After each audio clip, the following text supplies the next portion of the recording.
നമസ്കാരം. Learn Malayalam with love എന്ന മലയാളം ക്ലാസ്സിലേക്ക് 8ാം ക്ലാസ്സിലെ എല്ലാ പ്രിയപ്പെട്ട കുട്ടികളെയും സ്നേഹത്തോടെ സ്വാഗതം ചെയ്യുന്നു. നമ്മളിന്ന് പഠിക്കാൻ പോകുന്നത് കേരള പാഠാവലിയിലെ ആദ്യത്തെ യൂണിറ്റാണ് മനസ്സു നന്നാവട്ടെ. മനസ്സു നന്നാവട്ടെ. സ്വർഗത്തേക്കാൾ ഉന്നതമാണ് മനുഷ്യൻ്റെ പദവി. മനുഷ്യനോടുള്ള ആദരവിലാണ് യഥാർത്ഥ സംസ്കാരം നിലകൊള്ളുന്നത്. ജീവിതമെന്ന ഗാനത്തിൽ ഏറ്റവും മനോഹരമായ താളം നിങ്ങളാണ്. നമുക്കറിയാം, ഈശ്വരൻ്റെ സൃഷ്ടിയിൽ മഹത്തരമായ സൃഷ്ടി എന്ന് പറയുന്നത് മനുഷ്യനാണ്. വിവേചന ബുദ്ധി കൊണ്ടും സംസാരശേഷി കൊണ്ടും എല്ലാം ഔന്നത്യം വഹിക്കുന്ന സൃഷ്ടിയാണ് മറ്റ് ജീവജാലങ്ങളെ അപേക്ഷിച്ച് മനുഷ്യജന്മം. ആ മനുഷ്യൻ്റെ പദവി എന്നത് സ്വർഗത്തേക്കാൾ ഉന്നതമാണെന്നാണ് പറയുന്നത്. സ്വർഗം നമ്മളെപ്പോഴും എങ്ങനെയാണ്? നമുക്ക് മേലെയാണ്, അല്ലേ? ഔന്നത്യത്തിലാണ്, നമ്മുടെ കയ്യെത്താ ദൂരത്തിലാണ് സ്വർഗം എന്നുള്ള ചിന്തയാണ്. അതുപോലെയാണ് മനുഷ്യൻ ഏറ്റവും ഉയർന്ന സ്ഥാനം അലങ്കരിക്കുന്ന വ്യക്തിയാണ്. ആ മനുഷ്യൻ്റെ സംസ്കാരം എന്ന് പറയുന്നത് ഒരാൾ മറ്റൊരാളോട് കാണിക്കുന്ന ആദരവാണ്. എങ്ങനെയാണ് ഒരുവൻ മറ്റൊരുവനെ നോക്കിക്കാണുന്നത്? എങ്ങനെയാണ് അവനോടുള്ള ആദരവും സ്നേഹവും പ്രകടിപ്പിക്കുന്നത്? എങ്ങനെയാണ് അവൻ്റെ പെരുമാറ്റശീലങ്ങൾ? മറ്റുള്ളവരോടുള്ള വാക്കുകളിൽ കാണിക്കുന്ന ആദരവും സ്നേഹവും എല്ലാം അവൻ്റെ സംസ്കാരത്തെയാണ് വിളിച്ചോതുന്നത്. നമ്മുടെ ജീവിതം എന്ന ഗാനത്തിൽ ഏറ്റവും മനോഹരമായ താളം നിങ്ങളാണ്. നമ്മുടെ ജീവിതം എന്ന് പറയുന്നത് യാത്രയായിട്ടും ഇവിടെ ഒരു ഗാനമായിട്ടും ഒക്കെയാണ് എഴുത്തുകാർ വർണ്ണിക്കുന്നത്. ഇദ്ദേഹം പറയുന്നത് ജീവിതം ഒരു ഗാനമാണ്. ആ ഗാനത്തിലെ ഏറ്റവും മനോഹരമായ താളം നിങ്ങളാണ്. ജീവിതത്തിൻ്റെ തീർന്നു, ഇല്ലേ? പാട്ടിൻ്റെ താളം തെറ്റിയാൽ അതിൻ്റെ മാധുര്യം പോയി. അപ്പോൾ ജീവിതത്തിൻ്റെ താളം തെറ്റാതെ ഏറ്റവും മനോഹരമായിട്ട് ഈ ജന്മം ജീവിച്ചു തീർക്കുക. മറ്റുള്ളവരാൽ സ്നേഹിക്കപ്പെട്ട് മറ്റുള്ളവർക്ക് സ്നേഹം പകർന്ന് ഒരാളെയും നിസ്സാരരായി കരുതാതെ തന്നെപ്പോലെ തന്നെയാണ് മറ്റുള്ളവരെയും എന്ന് മാനിച്ചുകൊണ്ട് ജീവിക്കുമ്പോഴാണ് നമ്മിലും മറ്റുള്ളവരിലും സ്നേഹം നിറയ്ക്കാൻ പറ്റുക. അപ്പോൾ അത്രയ്ക്ക് മനോഹരമായിട്ടുള്ള വരികൾ, അല്ലെങ്കിൽ അത്രയും മൂല്യം ഉൾക്കൊള്ളുന്നതാണ് ഈ ആദ്യ യൂണിറ്റിൻ്റെ പ്രവേശകമായി കൊടുത്തിരിക്കുന്ന മനസ്സ് നന്നാവട്ടെ എന്ന്. ആധുനിക കവിത്രയത്തിൽ പെടുന്ന കവിയാണ് ഉള്ളൂർ എസ് പരമേശ്വരയ്യർ. അദ്ദേഹത്തിൻ്റെ അമൃതധാര എന്ന കാവ്യസമാഹാരത്തിൽ നിന്ന് എടുത്തിട്ടുള്ള കവിതയാണ് പനിനീർ പൂവ് എന്ന പാഠഭാഗം. ഉള്ളൂരിനെ കുറിച്ച് കുറച്ച് കാര്യങ്ങൾ അറിഞ്ഞിട്ട് നമുക്ക് പാഠഭാഗത്തിലേക്ക് കിടക്കാം. മലയാള ഭാഷയിലെ പ്രമുഖ കവിയും പണ്ഡിതനുമായിരുന്നു മഹാകവി ഉള്ളൂർ എസ് പരമേശ്വരയ്യർ. അദ്ദേഹത്തിൻ്റെ ജനനവർഷം 1877 മുതൽ 1949 വരെയാണ് അദ്ദേഹത്തിൻ്റെ ജീവിത കാലഘട്ടം. ചങ്ങനാശ്ശേരിക്കടുത്ത് പെരുന്നയിലാണ് അദ്ദേഹം ജനിച്ചത്. ഉള്ളൂർ, ആശാൻ, വള്ളത്തോൾ എന്നീ കവികൾ 20ാം നൂറ്റാണ്ടിൻ്റെ ആരംഭത്തിൽ മലയാള കവിതയിൽ കാൽപ്പനിക പ്രസ്ഥാനത്തിന് തുടക്കം കുറിച്ച് ശ്രദ്ധേയരായ കവികളാണ്. ആശാൻ, ഉള്ളൂർ, വള്ളത്തോൾ, ഇതാണ് ആധുനിക മഹാകവിത്രയം. ഇവരുടെയൊക്കെ കവിതകൾ നിങ്ങൾ പല ക്ലാസ്സുകളിലായി പഠിച്ചിട്ടുണ്ടാവും. പ്രാചീന കവിത്രയം ആരൊക്കെയാണ്? ചെറുശ്ശേരി എഴുത്തച്ഛൻ, കുഞ്ചൻ നമ്പ്യാർ. ആശാൻ ആശയ ഗംഭീരൻ, ഉള്ളൂർ ഉജ്ജ്വല ശബ്ദാഠ്യൻ, വള്ളത്തോൾ ശബ്ദസുന്ദരൻ എന്നിങ്ങനെയാണ് അവർ അറിയപ്പെടുന്നത്. കവി എന്നതിന് പുറമെ സാഹിത്യ ചരിത്രകാരനായിരുന്നു, ഭാഷാ ഗവേഷകൻ, ഉദ്യോഗസ്ഥൻ എന്നീ നിലകളിൽ ഉള്ളൂർ പേരെടുത്തിരുന്നു. മാത്രമല്ല, തിരുവിതാംകൂർ സർക്കാരിൻ്റെ ചീഫ് സെക്രട്ടറിയായും അദ്ദേഹം സേവനം അനുഷ്ഠിച്ചിട്ടുണ്ട്.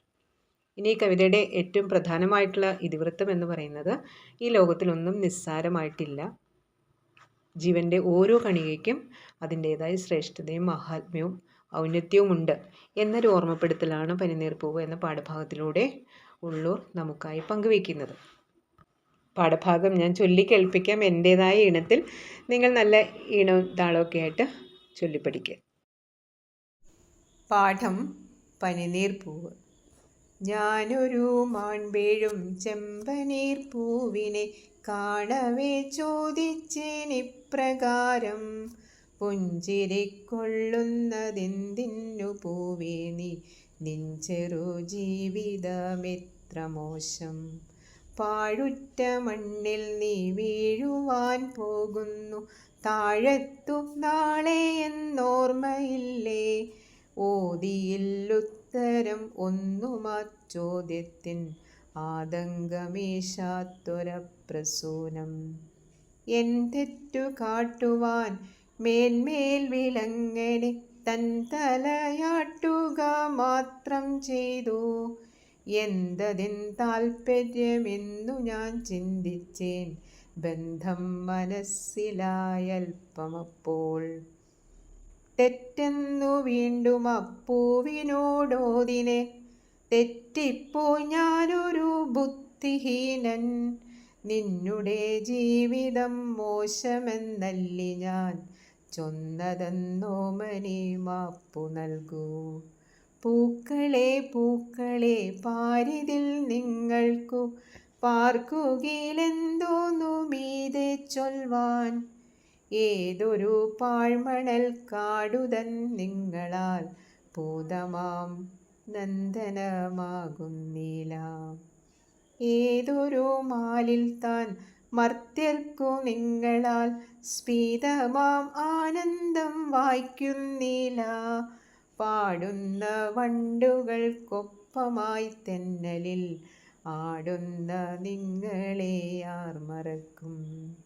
ഘ്രാണേന്ദ്രിയത്തിനു സാഫല്യം നേടുന്നു മാനവർ നിങ്ങൾ തന്നന്തികത്തിൽ. തന്നറും തേൻ നിങ്ങളേകുന്നു ലോകത്തിൻ അന്നപൂർണേശ്വരിമാർ കണക്കെ. പാണിയാൽ സ്പർശിച്ചാൽ എന്തൊരു മാർദ്ദവം, വേണിയിൽ ചൂടിയാൽ എന്തു ഭംഗി.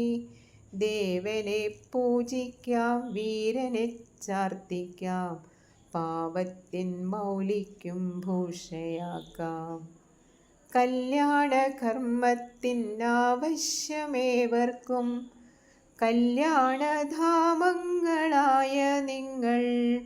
മന്നിനി മാഹാത്മ്യം നൽകുന്ന നിങ്ങളോ വിണ്ണിലെ പൈതങ്ങൾ ആരറിഞ്ഞു.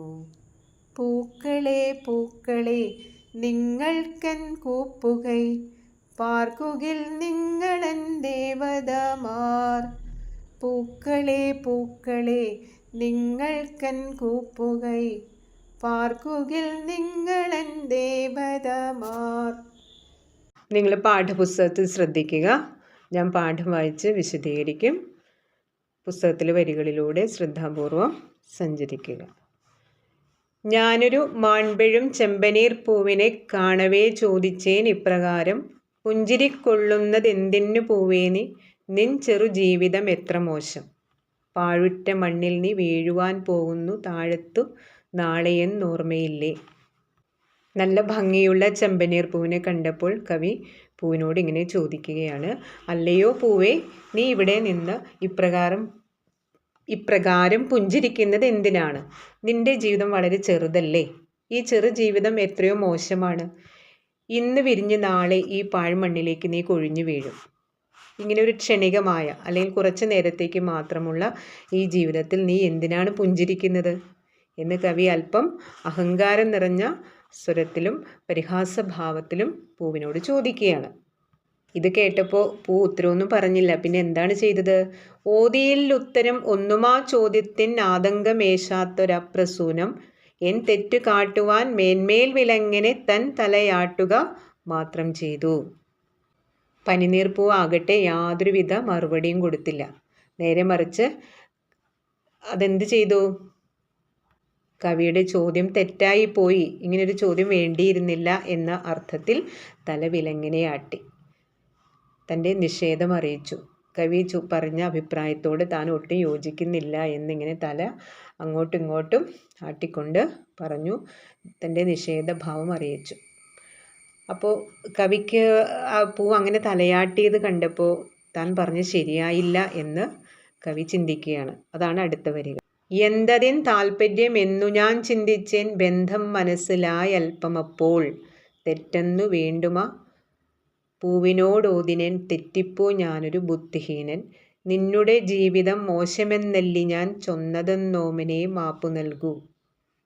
കവി പെട്ടെന്ന് തന്നെ പൂവിനോട് അപേക്ഷിച്ച് പറയുകയാണ്, നിന്റെ ജീവിതം മോശമാണെന്ന് ഞാൻ അറിയാതെ പറഞ്ഞു പോയതാണ്. എനിക്ക് മാപ്പ് നൽകിയാലും ഞാൻ പറഞ്ഞത് തെറ്റിപ്പോയി, അത് നീ ക്ഷമിക്കൂ എന്ന് പൂവിനോട് അപേക്ഷിക്കുകയാണ്. പൂക്കളെ പൂക്കളെ പാരിതിൽ നിങ്ങൾക്കു പാർക്കുകയിൽ എന്തോന്നു മീതെ ചൊൽവാൻ, ഏതൊരു പാഴ്മണൽ കാടുതാൻ നിങ്ങളാൽ പൂതമാം നന്ദനമാകുന്നില്ല. എന്നിട്ട് കവി എന്താണ് പറയുന്നത്? പൂക്കളെ പൂക്കളെ പാരിതിൽ നിങ്ങൾക്ക് പാർക്കുകിൽ എന്തോന്ന് മീതെ ചൊൽവാൻ. നിങ്ങൾക്ക് മീതെ ഇവിടെ ആരാണുള്ളത്? അതുമാത്രമല്ല, നിങ്ങൾക്ക് മീതെ ഇവിടെ ആരുമില്ല എന്ന് പറയുന്നു. മനസ്സു മരവിച്ച ഏതു മരുഭൂമിയിലും എന്ത് ചെയ്യേണ്ടു എന്നറിയാതെ മനസ്സ് മരവിച്ച് നിൽക്കുന്ന ഏത് സമയത്തും സ്വർഗത്തിലെ മനോഹരമായ ഉദ്യാനം പോലെ നിങ്ങളുടെ സാന്നിധ്യം ആരെയും ആനന്ദിപ്പിക്കുന്നതാണ്. പൂക്കളെ കണ്ടാൽ ആർക്കാണ് സന്തോഷമില്ലാത്തത് അല്ലേ? വിടർന്നു നിൽക്കുന്ന വളരെ വലിപ്പത്തിലും നിറത്തിലും സുഗന്ധം പൊഴിച്ച് നിൽക്കുന്ന സൗരഭ്യമാർന്ന പൂക്കളെ കണ്ടാൽ നമ്മൾ ആരായാലും ഒന്ന് കണ്ണുള്ളവർ നോക്കി നിന്നു പോകും അല്ലേ? ആ നോക്കി നിൽക്കുന്നതിലൂടെ നമുക്ക് ലഭിക്കുന്നത് എന്താണ്? ആനന്ദമാണ്, സന്തോഷമാണ്. അത് തന്നെയാണ് കവിയോട് പറയുന്നത്. ഏത് മരുഭൂമിയിലാണെങ്കിലും സ്വർഗത്തിലെ മനോഹരമായ ഉദ്യാനം പോലെ നിങ്ങളുടെ സാന്നിധ്യം എല്ലാവരെയും ആനന്ദിപ്പിക്കുന്നതാണ്. അതായത് നമ്മൾ എത്രമേൽ ദുഃഖിതരായിരുന്നാലും ഒരു പൂവിൻ്റെ ആ ഭംഗി, അതിൻ്റെ സൗകുമാര്യം, അതിൻ്റെ സൗരഭ്യം നമ്മളെ സന്തോഷിപ്പിക്കുന്നതാണ്. ആ വരി എങ്ങനെയാണ്? ഏതൊരു മാലിൽ താൻ മർത്യർക്കു നിങ്ങളാൽ സ്ഫീതമാം ആനന്ദം വായിക്കുന്നില്ല. നമ്മുടെ സങ്കടത്തെ ഇല്ലാതാക്കുന്നത് വിരിഞ്ഞു നിൽക്കുന്ന ആ പൂവിന് കഴിയും എന്നാണ് കവി പറയുന്നത്. അത്രയും സന്തോഷം നമ്മിൽ നിറയ്ക്കുന്നതാണ് വിരിഞ്ഞു നിൽക്കുന്ന ഒരു പൂവ്. പാടുന്ന വണ്ടുകൾക്കൊപ്പമായി തെന്നലിൽ ആടുന്ന നിങ്ങളെ ആർ മറക്കും. അതുപോലെ പാടുന്ന വണ്ടുകൾക്കൊപ്പം ഇളം കാറ്റിൽ നിങ്ങൾ ആടിക്കളിക്കുകയാണ്. അങ്ങനെ ആടി നിൽക്കുന്ന ആ കാഴ്ച, ഇളങ്കാറ്റിൽ ആടി നിൽക്കുന്ന വണ്ടുകൾ കണ്ടിട്ടില്ലേ? തേൻ കുടിക്കാനായിട്ട് ചെറിയ വണ്ടുകളും പൂമ്പാറ്റകളും കുഞ്ഞിക്കുരുവികളൊക്കെ വന്ന് തേൻ കുടിക്കുന്ന കണ്ടിട്ടില്ലേ? ഇനി കാണാത്തവരുണ്ടെങ്കിൽ മുറ്റത്തോ പറമ്പിലോ ഉള്ള പൂക്കളൊക്കെ വിരിഞ്ഞു നിൽക്കുന്ന പ്രഭാത സമയത്ത് ശ്രദ്ധിക്കുക. അതേപോലെ ഈ കിളികളും പൂമ്പാറ്റകളും വണ്ടുകളൊക്കെ വന്നിരിക്കുന്ന ഇളങ്കാറ്റിൽ ആടിക്കളിക്കുന്ന പൂക്കൾ കവി പറഞ്ഞ ശരിയല്ലേ എന്ന് നമുക്ക് ഒന്ന് നിരീക്ഷിക്കാനുള്ളൊരു അവസരം കൂടിയാണ്. തീർച്ചയായും ശരി തന്നെയാണ്. അപ്പോൾ നിങ്ങളൊന്ന് സൂക്ഷ്മമായിട്ടൊന്ന് അതിനെ നോക്കി കാണുകയേ വേണ്ടൂ. ചുറ്റുപാടിനെ നമ്മളൊന്ന് വീക്ഷിക്കണം എന്ന് മാത്രം. അപ്പോൾ എങ്ങനെയാണ് കവി പറയുന്നത്? ഇളങ്കാറ്റിൽ പാടുന്ന വണ്ടുകൾക്കൊപ്പം, മൂളിപ്പാട്ട് പാടുന്ന വണ്ടുകൾക്കൊപ്പം ആടിക്കളിക്കുന്ന ആ സുന്ദരമായ പൂക്കൾ കാണുമ്പോൾ ആരുടെ മനസ്സിലാണ്, അല്ലെങ്കിൽ ആ മനോഹരമായ കാഴ്ച ആർക്കാണ് മറക്കാനാവുക? അത്രയും സന്തോഷം നിറയ്ക്കുന്നൊരു കാഴ്ചയാണ് എന്ന് കവി വർണ്ണിക്കുന്നു. ഇതൊക്കെ പൂവിൻ്റെ ആ ഗുണഗണങ്ങളെക്കുറിച്ച് കവി തിരിച്ചറിവ് വന്ന് ഇത്രയും ആദ്യം പരിഹസിച്ചിട്ടാണെങ്കിലും ഇപ്പോൾ ആ പൂവിനെ വാഴ്ത്തിപ്പാടുകയാണ്. അതിൻ്റെ ഗുണങ്ങൾ എന്തൊക്കെയാണ്, എന്തുമാത്രം ആനന്ദമാണ് നീ ലോകത്തിന് സമ്മാനിക്കുന്നത് എന്ന കാര്യമാണ് ഈ വരികളിലൂടെയൊക്കെ വ്യക്തമാക്കുന്നത്. ഘ്രാണേന്ദ്രിയത്തിനു സാഫല്യം നേടുന്നു മാനവർ നിങ്ങൾ തൻ അന്തികത്തിൽ. എന്താണ് ഈ വരിയുടെ അർത്ഥം? ഏറ്റവും അധികം സുഗന്ധം പൊഴിക്കുന്ന നിങ്ങളാണ് മനുഷ്യർക്ക് ഏറ്റവും കൂടുതൽ സാഫല്യം, അത്രയൊരു സംതൃപ്തി നൽകുന്നത്. ആ സുഗന്ധം നമ്മുടെ ഘ്രാണേന്ദ്രിയത്തിലൂടെ, നാസാദ്വാരത്തിലൂടെ, മൂക്കിലൂടെ നമ്മളിലേക്ക് ഇങ്ങനെ ആവാഹിച്ചെത്തുമ്പോൾ ഉണ്ടാകുന്ന ആ ഒരു ആനന്ദം, ഒരു സാഫല്യം എന്ന് പറയുന്നത് വാക്കുകളെ കൊണ്ട് വർണ്ണിക്കാനാവില്ല. അത്രയും ആ സൗരഭ്യം പകർന്നു തരുന്നതാണ് നിങ്ങൾ പൂക്കൾ. ചുരുക്കി പറഞ്ഞാൽ സുഗന്ധം പൊഴിക്കുന്ന നിങ്ങൾ പൂക്കൾ മനുഷ്യരിലെ ഏറ്റവും സന്തോഷം, ആനന്ദം ജനിപ്പിക്കുന്നവരാണ്. അപ്പോൾ ഏത് നിലയിൽ നോക്കിയാലും പൂക്കളെ നിങ്ങൾ ഏറ്റവും ഉയർന്ന നിലയിലാണ് എന്നാണ് കവി പറയുന്നത്. തൻ നറും തേൻ നിങ്ങളേകുന്നു ലോകത്തിൻ അന്നപൂർണേശ്വരി മാർഗണക്കെ. സുഭിക്ഷതയുടെ ദേവിയാണ് അന്നപൂർണേശ്വരി, എല്ലാവർക്കും അന്നം ദാനം ചെയ്യുന്നവൾ. അതേപോലെ പൂക്കളിലെ തേൻ പൂമ്പാറ്റകൾക്കും വണ്ടുകൾക്കും പൂന്തേൻ കുരുവികൾക്കൊക്കെ അവൾ ഭക്ഷണമായിട്ട് കൊടുക്കുകയാണ്. അപ്പോൾ അവർക്ക്, ഈ ജീവികൾക്കൊക്കെ സുഭിക്ഷത, അവരുടെ വയറ് നിറയ്ക്കാൻ അന്നമേകുന്ന അന്നപൂർണേശ്വരിയെ പോലെയാണ്, സമൃദ്ധമായ ഭക്ഷണത്തിന് അനുഗ്രഹം കൊടുക്കുന്ന ദേവിയെപ്പോലെ ലോകം മുഴുവൻ നീ തേൻ പകരുകയാണ്. എത്ര സുന്ദരമായിട്ടാണ് കവി പൂവിനെ വാഴ്ത്തിപ്പാടുന്നത് അല്ലേ? പാണിയാൽ സ്പർശിച്ചാൽ എന്തൊരു മാർദ്ദവം, വേണിയിൽ ചൂടിയാൽ എന്തു ഭംഗി. ഇത്രയൊക്കെ ഗുണഗണങ്ങളുള്ള നിന്റെ ആ ഇതളുകളിൽ ഒന്ന് സ്പർശിച്ചാൽ ഓരോ ദളങ്ങളും ഓരോ ഇതളുകളും എത്ര മാർദ്ദവമുള്ളതാണ്. പൂക്കളിൽ തൊട്ട് നോക്കിയിട്ടില്ലേ? ആ പൂക്കൾ വളരെ മാർദ്ദവം, വളരെ മിനുസം, വളരെ സോഫ്റ്റ് ആയിട്ടുള്ളതാണ്. നിങ്ങളുടെ ദളങ്ങൾ കൈകൊണ്ടൊന്ന് സ്പർശിച്ചാൽ അതിൻ്റെ ആ മാർദ്ദവത്വം നമുക്കത് അനുഭവപ്പെടും. അതുമാത്രമല്ല, മുടിയിൽ അലങ്കാരമായി നിന്നെ മാനവർ ചൂടുകയാണ്. തലയിൽ പൂ ചൂടുന്നില്ലേ അല്ലേ? മുല്ലപ്പൂവും ഒക്കെ ചൂടിക്കണ്ടിട്ടില്ലേ, പിച്ചിയൊക്കെ. അപ്പം അതൊക്കെ പൂവായിട്ടും മുടിക്ക് അലങ്കാരമായിട്ടും നിന്നെ ചൂടുന്നുണ്ട്. ദേവനെ പൂജിക്കാം, വീരനെ ചാർത്തിക്കാം, പാവത്തിൻ മൗലിക്കും ഭൂഷയാക്കാം. ഇതൊന്നുമല്ല, ദേവനെ പൂജിക്കണമെങ്കിലും ക്ഷേത്രത്തിലൊക്കെ അല്ലേ, ദേവാരാധനയ്ക്ക് പൂജകൾക്കൊക്കെ പുഷ്പങ്ങൾ എടുക്കുന്നുണ്ട്. ദേവനെ പൂജിക്കുവാനും ധീരന്മാർക്ക് വിജയഹാരം അണിയിക്കുവാനും അല്ലേ, അവർ പല മത്സരങ്ങളിലൊക്കെ ജയിച്ചു വരുമ്പോൾ അവരെ മാലയിട്ട് സ്വീകരിക്കും അല്ലേ. അങ്ങനെ വീരന്മാർക്ക് ഹാരം അണിയിക്കുവാനും അതുപോലെ സാധാരണക്കാരൻ്റെ ശിരസ്സിനെ അലങ്കരിക്കുന്നതിനും നീ തന്നെയാണ് മുന്നിൽ നിൽക്കുന്നത്. അപ്പോൾ എല്ലാവർക്കും, ഈ ലോകത്തുള്ള എല്ലാറ്റിനും നന്മ വിതറുന്ന പൂവാണ്. അപ്പോൾ കവിക്ക് ഇത്രയൊക്കെ പറയുന്നത് അയ്യോ ഞാൻ പറഞ്ഞ് തെറ്റായി പോയി എന്നുള്ള ആ കുറ്റബോധം കൊണ്ട്, പൂവിൻ്റെ ഗുണഗണങ്ങൾ ഇത്രയൊക്കെയാണ്, ഞാൻ ഒരു ചിലപ്പോൾ നേരത്തെ ഒരു ബുദ്ധിമോശം കൊണ്ട്, ബുദ്ധിശൂന്യത കൊണ്ട് തെറ്റായി വ്യാഖ്യാനിച്ചു അല്ലേ. നീ പെട്ടെന്ന് മണ്ണിൽ വീണ് പോകുന്ന, മണ്ണോട് ചേർന്ന് പോകുന്ന പൂവാണെന്ന് പറഞ്ഞു. പക്ഷേ അതിലപ്പുറം നിനക്ക് എന്തുമാത്രം കഴിവുകളാണുള്ളത്, നീ എത്രമാത്രം ആനന്ദമാണ്, സന്തോഷമാണ് ലോകത്തിന് സമ്മാനിക്കുന്നത്. അതൊക്കെ പറഞ്ഞ് കവി ആ പൂവിൻ്റെ ആ സുഗന്ധവും സൗരഭ്യവും അതിൻ്റെ വർണ്ണവും ഒക്കെ നമ്മിലേക്ക് കൂടി പകർന്നു തരികയാണ് മനോഹരമായ വാക്കുകളിലൂടെ. ആ വരി ഒന്നുകൂടി കേൾക്കൂ. ദേവനെ പൂജിക്കാം, വീരനെ ചാർത്തിക്കാം, പാവത്തിൻ മൗലിക്കും ഭൂഷിയാക്കാം. സാധാരണക്കാർ ശിരസിൽ അണിയാനും വയ്ക്കാനും എന്തുപയോഗിക്കുന്നുണ്ട്? പൂവ് ഉപയോഗിക്കുന്നുണ്ട്. കല്യാണ കർമ്മത്തിന് ആവശ്യമേവർക്കും കല്യാണധാമങ്ങളായ നിങ്ങൾ. അതുപോലെ വിവാഹത്തിനും മറ്റ് ഏത് മംഗളകർമ്മങ്ങൾക്കും നീ ഉന്നത സ്ഥാനമാണ് വഹിക്കുന്നത്. കല്യാണധാമങ്ങളായ നിങ്ങൾ. എങ്ങനെയാണ്? കല്യാണകർമ്മത്തിനുള്ള അങ്ങനെ ഏറ്റവും ഉന്നതമായ ആവശ്യങ്ങൾക്കൊക്കെ ഉപയോഗിക്കുന്ന നിങ്ങൾ കല്യാണധാമങ്ങളാണ്. മംഗളത്തിൻ്റെ ഐശ്വര്യത്തിൻ്റെ ഉറവിടമാണ്. നമ്മൾ കണിക്കൊന്ന വിഷുക്കണി വയ്ക്കുന്നത് കാണാൻ വേണ്ടിയിട്ട്? കണിക്കൊന്ന ഐശ്വര്യത്തിൻ്റെ പ്രതീകമാണ്. മനസ്സിലായോ? അപ്പോൾ ഓരോ പൂക്കൾക്കും അതിൻ്റെ മഹിമയും അതിൻ്റെ സൗന്ദര്യവും അതിൻ്റെ സൗരഭ്യവുമുണ്ട്. അത് ഓരോന്നും നമുക്ക് സമ്മാനിക്കുന്നത് വ്യത്യസ്തമായ കാഴ്ചാനുഭവങ്ങളും അതേപോലെ തന്നെ നമ്മുടെ ജീവിതത്തിലുള്ള മറ്റ് ജീവിതചര്യകളുമായി ബന്ധപ്പെട്ട് വരുന്ന പരാമർശിക്കുന്ന കാര്യങ്ങളുമാണ്. ഓരോ പൂവിനും ചെറുതുമ്പയായ മാവേലിക്ക് ഏറ്റവും ഇഷ്ടപ്പെട്ട പൂവ് ഏതാണ്? തുമ്പപ്പൂവാണ്. മനസ്സിലായോ? അപ്പോൾ അങ്ങനെ ഓരോന്നിനും ഓരോ പൂക്കൾക്കും ഈ പ്രകൃതിയിലുള്ള എല്ലാറ്റിനും അതിൻ്റേതായൊരു പ്രാധാന്യമുണ്ട്. ചെറുതാണെങ്കിലും അതിന് അതിൻ്റേതായൊരു പ്രാമുഖ്യമുണ്ട് എന്നുള്ള സൂചനയാണ് ഈ പൂവിലൂടെ കവി നമുക്ക് പറഞ്ഞു തരുന്നത്. അപ്പോൾ ഒന്നിനെയും നിസ്സാരമായി നമ്മൾ കാണാൻ പാടില്ല എന്നൊരു കാര്യമാണ്, ഒരു മഹത്തായൊരു മൂല്യമാണ് കവി നമുക്ക് പറഞ്ഞു തരുന്നത്. മഞ്ഞിനെ മാഹാത്മ്യം നൽകുന്ന നിങ്ങളോ വിണ്ണിലെ പൈതങ്ങൾ ആരറിഞ്ഞു, പൂക്കളെ പൂക്കളെ നിങ്ങൾക്കൻ കൂപ്പുകൈ പാർക്കുകിൽ നിങ്ങളൻ ദേവതമാർ.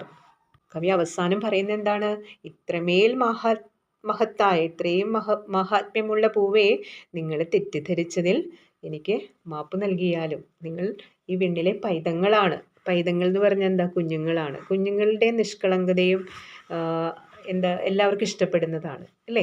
അതേപോലെ ഒരു നിഷ്കളങ്ക ഭാവമാണ്, കളങ്കമില്ലാത്തൊരു ഭാവമാണ്, എല്ലാവരും ഇഷ്ടപ്പെടുന്നതാണ് ഒരു കൊച്ചു കുഞ്ഞ്. ഒരു ചിരിക്കുന്ന മുഖത്തോടു കൂടിയ ഒരു പിഞ്ചു പൈതൽ നമ്മുടെ മുന്നിൽ വന്ന് നിന്നാൽ കണ്ടാൽ നമ്മൾ ശ്രദ്ധിക്കാതെ പോയില്ലല്ലോ. അതുപോലെ തന്നെയാണ് വിരിഞ്ഞു നിൽക്കുന്നൊരു പൂവ്. അപ്പോൾ വിണ്ണിലെ പൈതങ്ങളാണ്, സ്വർഗത്തിലെ മക്കളാണ്. അതിനാൽ നിങ്ങളുടെ മുന്നിൽ ഞാൻ കുമ്പിടുന്നു, നിങ്ങൾക്ക് എൻ്റെ വിനീതമായ കൂപ്പുകൈ എന്നാണ് കവി പറയുന്നത്.